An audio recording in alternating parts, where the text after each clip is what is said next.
السلام عليكم ورحمة الله وبركاته. الحمد لله نحمده ونستعينه ونستغفره ونؤمن به ونتوكل عليه ونعوذ بالله من شرور أنفسنا ومن سيئات أعمالنا.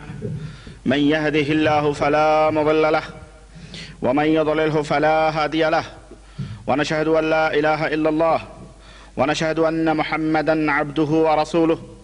أما بعد، فإن خير الحديث كتاب الله، وخير الهدي هدي محمد صلى الله عليه وسلم، وشر الأمور محدثاتها، وكل محدثة بدعة، وكل بدعة ضلالة، وكل ضلالة في النار.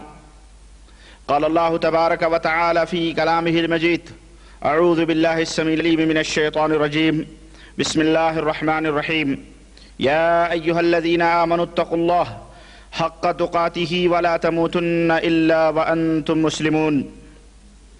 يا أيها الناس اتقوا ربكم الذي خلقكم من نفس واحدة وخلق منها زوجها وبث منهما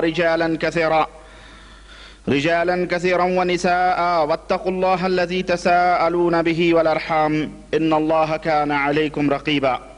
يا أيها الذين آمنوا اتقوا الله وقولوا قولا سديدا يصلح لكم أعمالكم ويغفر لكم ذنوبكم، ومن يطع الله ورسوله فقد فاز فوزا عظيما.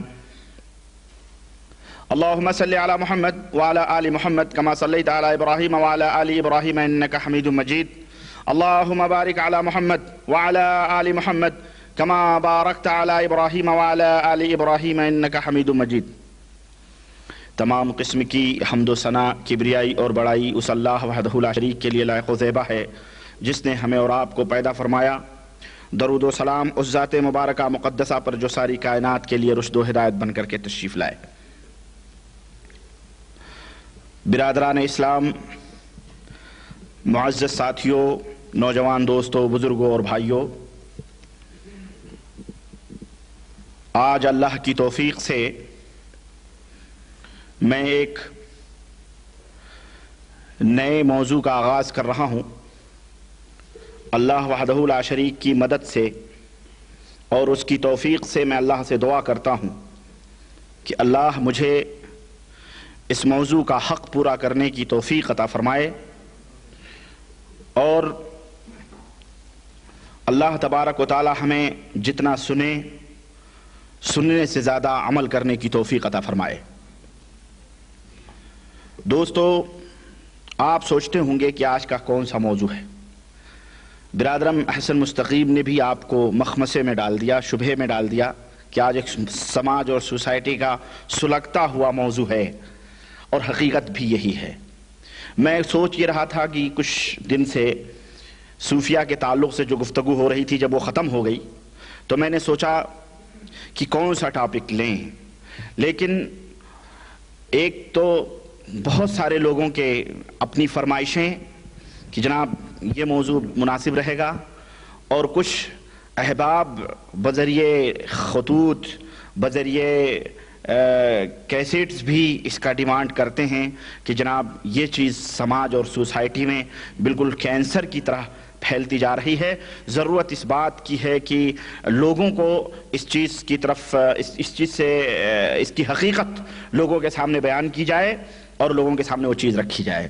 چنانچہ آپ حضرات بھی اس حقیقت سے واقف ہوں گے، اور وہ چیز ہے دعا، تعویذ، گنڈے، پلیتے اور یہ تمام سب چیزیں. اور پھر آدمی جب اس دلدل میں پھنستا ہے تو پھر اللہ کی قسم پھنستا ہی چلا جاتا ہے. اس آدمی کے گھر میں اگر ایک جنات ہوتے ہیں تو پیروں، فقیروں، سجادہ نشینوں، قبروں، مجاوروں کے چکروں میں پھنس کے اور پلیتوں کے چکر میں پھنس کے سینکڑوں جن اس کے گھر میں پہنچ جاتے ہیں. وہ اس چکر سے کبھی نہیں بچتا ہے، اور اس میں بہت سارے ہمارے احباب ملوث بھی ہیں، ہو چکے ہیں. اور اسی طرح سے ہندوستان ہو کہ پاکستان ہو کہ بنگلہ دیش ہو، غرض کی اکثر جگہوں پہ یہ لوگ موجود ہیں، اور ان کی دکانداریاں. ہمارے پاس ایک صاحب نے کیسٹ بھر کے بھیجا ہے، اللہ انہیں جزائے خیر دے، کہاں سے مجمع سے کیسٹ بھر کے بھیجا ہے کہ جناب ہمارے ہاں میرٹھ شہر میں تو باقاعدہ لائن لگتی ہے، کارڈ بٹتے ہیں. آپ ڈیٹ لینے کے جائے تعویذ لینے کے لیے جائیں تو جناب جناب علی آپ کو صبح جائیں تو شام کا کارڈ ملتا ہے کہ آپ شام کو ملاقات کریں. غرض کی اگر چھینک بھی آتی ہے کسی کو تو وہ بجائے ڈاکٹر کے پاس جانے کے یا کسی میڈیسن سے دوا لینے کے وہ کسی گنڈے تعویذ پلیتے والے کے پاس جاتا ہے اور کہتا ہے مجھے چھینک آ رہی ہے, مجھے کوئی تعویذ دے دو. کسی کو بخار آیا تو اس کی دوا لینے کے بجائے وہ جھاڑ پھونک وہ کیا کہتے ہیں پلیتے جل. کسی کو غرض کی مختلف یعنی انداز اور طریقے سے یہ امت اس میں پھنسی ہوئی ہے. ظاہر ہے کہ اس کے اسباب اور وجوہات کیا ہیں. جیسا کہ برادرم نے بتلایا کہ آج ہم ہر طرف سے بہت ساری مصیبتوں میں گھرے ہوئے ہیں. لا علمی اور جہالت یہ سب سے بڑی مصیبت ہماری بنی ہوئی ہے. سب سے بڑی مصیبت دولت اور دیگر اور تمام سب چیزوں سے سب سے بڑی مصیبت اس ہمارے قوم کی یعنی ہمارے ہندوستان پاکستان بنگلہ دیش بالخصوص رہنے والے جو بر صغیر ہند و پاک کے اندر لوگ ہیں ان کی سب سے بڑی مصیبت جہالت اور نادانی. یعنی آپ کوئی دین اسلام کی بات کریں, آپ قرآن و سنت کی بات کریں, اللہ کی قسم آپ کے سامنے یہی کہیں گے جی ہم تو باپ داداؤں سے یہی کرتے چلے آئے سنتے چلے آئے. اور یہ مولوی یہ پیر یہ مجاور اپنی جیبیں اس طرح سے انہیں بیوقوف بنا کر کے تعویذیں گنڈے پلیتیں کر کے انہیں اس طرح سے بیوقوف بنایا ہوا ہے کہ اللہ کی پناہ. اور حقیقت بھی ہے. ایک چیز میں آپ کو بتاؤں, اگر ہم اس کو برا کہتے ہیں تو بہت سارے لوگوں کو جو ہم نے یہ بتلایا کہ جناب یہ شرک ہے, تعویذ کرنا پلیتے کرنا گنڈے کرنا, یہ الگ ٹاپک ہے, میں اس کے اوپر کبھی بولوں گا, میرا آج یہ موضوع نہیں ہے. لیکن چونکہ اس موضوع سے منسلک ہے یہ چیز, چونکہ میں اس کا انشاءاللہ تبارک تعالی جو میرا موضوع ہے وہ میں آپ کو بتاؤں کیا ہے. یہی جناتوں کی حقیقت اور اس کا علاج کیا ہے, جادوگری کیا چیز ہے, جناتوں کی حقیقت کیا ہے, یہ جن کون لوگ ہوتے ہیں, اس کا علاج کیا ہے. اگر کسی چنانچہ میری یہ گفتگو جو ہوگی یہ مختلف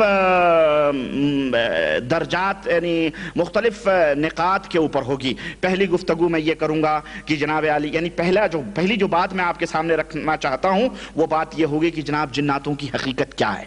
بعض لوگ انکار کرتے ہیں جی کچھ بھی نہیں ہے, امریکہ والوں کو تو کبھی جنات نہیں پکڑتا, شیطان انہیں تو کبھی نہیں پکڑتا جتنا ہمارے ہندوستان پاکستان والوں کو جنات اور چڑیل اور بھوت اور شیطان تنگ کرتے ہیں. کسی امریکن کو تو ہم نے سنا بھی نہیں. ایسا لوگ کہتے ہیں, موجودہ دور کے دہریے جو ہیں کہتے ہیں جی ان کو تو کبھی جنات نہیں پکڑا, یورپ والوں کو کبھی جنات شیطان نہیں پکڑتے. تو میں یہ کہتا ہوں شیطانوں کو کبھی شیطان نہیں پکڑتے. بھئی شیطانوں کو شیطان کیا پکڑیں گے, انہیں کیا تنگ کریں گے.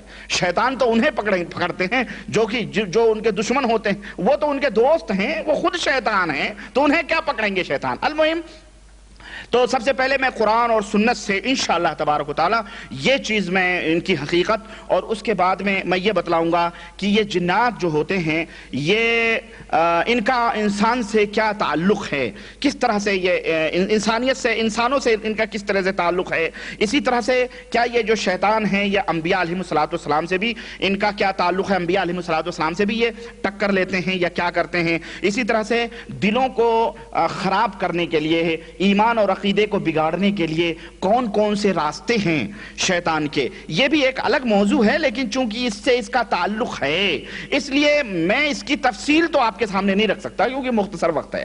میں انشاءاللہ تبارک و تعالی اس کے 2-3 پوائنٹس میں بتاؤں گا, یہ راستے ہیں اور اس طرح ایک اشارہ کر دوں گا. اسی طرح سے شیطان سے بچنے کے کیا تدابیر ہیں, کس طرح سے آپ شیطان سے بچ سکتے ہیں, کس طرح سے آپ بہت ساری مصیبتوں سے نجات پا سکتے ہیں, وہ انشاءاللہ تبارک تعالیٰ آپ کے سامنے میں رکھوں گا. اصل میں یہ موضوع بیان کرنے کی ایک وجہ جیسا کہ میں نے بتایا کہ بہت سارے اخوان اور احباب اور دوستوں کا یہ خاص طور سے ڈیمانڈ ہوا کہ جناب ہمیں اس کا علاج چاہیے.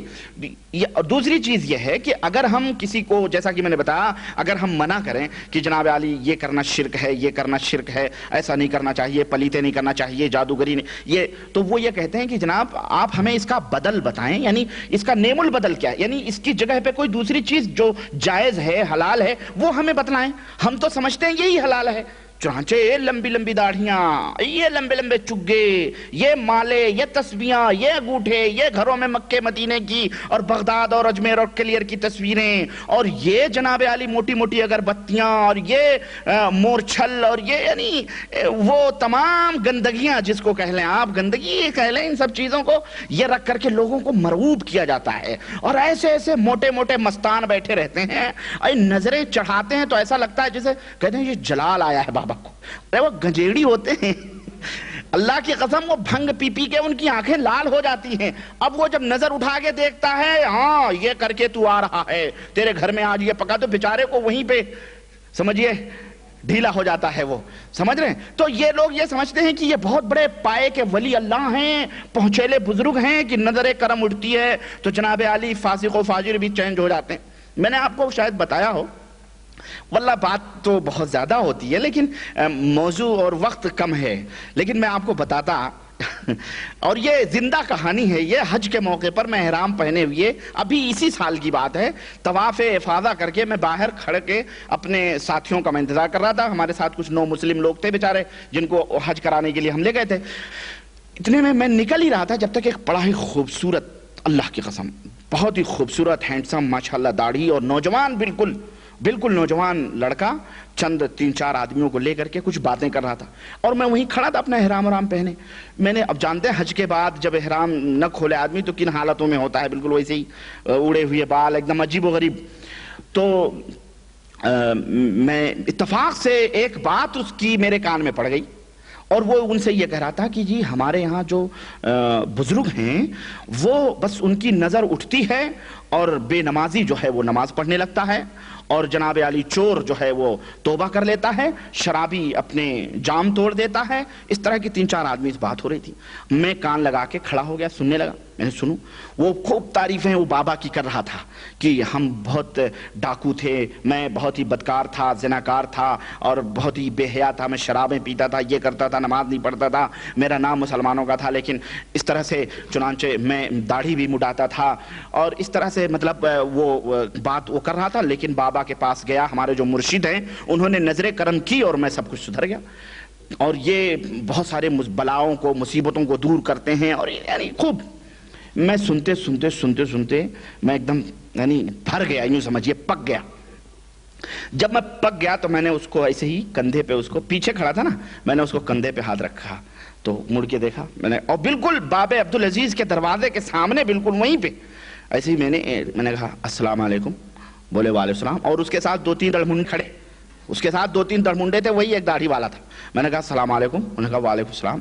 میں نے کہا جناب ابھی آپ کی میں باتیں سن رہا تھا اور بڑی اچھی گفتگو تھی، میں ایک بات آپ سے پوچھنا چاہتا ہوں۔ جب وہ مرشد آپ کے اور وہ پیر اتنے بڑے پہنچیلے ہیں، اتنے بڑے بابا ہیں کہ صرف نظر اٹھتی ہے اور دیکھتے ہیں تو کایا پلٹ جاتی ہے، شرابی جام توڑ دیتا ہے، چور جو ہے چوری سے باز آ جاتا ہے، اور فاسق و فاجر لوگ صحیح ہو جاتے ہیں، تو بھائی اور دیگر مصیبتیں اور بلائیں وہ دور کرتے ہیں، میرے بھائی انہیں کشمیر اور ہندوستان کے بارڈر پہ کیوں نہیں بھیج دیتے؟ یہ فوجی جو بیچارے، یہ ہندو فوجی جو ہیں ہندوستانی، یہ جو بیچارے مسلمانوں کا خون بہا رہے ہیں، یہ اندھے کیوں نہیں کر دیتے؟ ان کو اندھے کر دو۔ ارے یار اتنی مصیبتوں میں ہم پھنسے ہوئے ہیں، اتنی بلائیں کہ چاروں طرف کشمیر جل رہا ہے۔ انہی باباؤں کو بھیج دو بارڈروں پہ اور شروع کریں ایک کنارے سے عمل، اور سارے فوجی اندھے ہو جائیں، ساری گولیاں مس ہو جائیں، سارے ٹینک اور سارے ہوائی جہاز اور سب کچھ ختم ہو جائیں۔ ان کے اندر کیوں نہیں تعویذیں پھیلاتے؟ ان کے اوپر کیوں نہیں نظریں، ان کے اوپر جلالی نظر کہہ دو کر دیں؟ یا ہمارے یہاں وزیر اعظم نرسمہا راؤ تھا، وہ خبیث خنزیر کی اولاد، وہ اس نے بابری مسجد توڑوا دی کتے نے، تو اس کے اوپر کیوں نہیں بد دعا کر دیتے کہ اس نے بابری مسجد توڑ دی، وہ چڈی اور جنیوں پہن کر کے مارکیٹ میں گھومے، اس کو لوگ جوتے مارے، ایسا کیوں نہیں کر دیتے؟ یہ میں نے وہی دروازہ، اور چونکہ طبیعت میری ناساز بھی تھی، آواز بھی میری ایک دم اکھڑی ہوئی تھی اور مجھے غصہ لگ رہا تھا، تو وہ کہہ رہا جناب، وہ جو دوسرے 2-3 تھے دڑمنڈے ایک دم کلین شیو، انہوں نے کہا جناب آپ تمیز سے بات کریں۔ میں نے کہا میں تمیز سے بات کر رہا ہوں بھائی، بڑے ادب سے بات کر رہا ہوں، ورنہ ہمیں اتنے ادب سے نہیں بات کرنا چاہیے، میں بہت ادب سے حرم میں کھڑ کے میں بات کر رہا ہوں، اس دروازے کے اوپر یہ توحید کا حرم ہے، یہاں سے نبی کریم صلی اللہ علیہ وسلم نے شرک کو مٹایا، اور تم اسی دروازے پہ کھڑ کر کے گمراہ کر رہے ہو، اور لوگوں کو اللہ کا در چھڑوا کر کے اور ان کفرستانوں کے لوگوں کو اور کافروں اور مشرکوں کی طرف دعوت دے رہے ہو جو قبروں کے مجاور بیٹھے ہوئے، شیطان ہو تم لوگ۔ میں بھڑکا ایک دم، اور آواز میری اکھڑی ہوئی تھی۔ انہوں نے کہا جناب آپ اس طرح کی بات ہے، میں نے جب تک 2-3 آدمی اور آ گئے، اور میں دیکھتے اس کی نظر میری اس کے بلے پہ پڑی، تو وہاں یا رسول اللہ المدد اور حجر اس کا گنبد خضرا کا لیبل لگایا ہوا تھا، لوہے کی پیتل کا بنا کر کے یہاں لگایا تھا۔ میں سمجھ گیا یہ تو کوئی ہری پٹی والا ہے یہ، چنانچہ وہ بھی آ کے کھڑا ہو گیا، کہا آپ اولیاء اللہ کی شان نہیں جانتے ہیں، آپ گستاخی کر رہے ہیں۔ میں نے کہا گستاخ تم ہو اولیاء اللہ کون ہیں تمہیں کیا پتا؟ ایسے لوگ اولیاء اللہ ہیں؟ یہ ان لوگوں کو تم نے اولیاء اللہ سمجھا ہو؟ بولے اللہ تعالیٰ نے فرمایا الا ان اولیاء اللہ. میں نے کہا خاموش، مجھے تو سنا رہا ہے، اس لباس میں ہوں، تو یہ سمجھ رہا کوئی للو پنچو ہے کیا؟ احرام پہنا ہو تو اس کا مطلب نہیں للو پنچو سمجھ.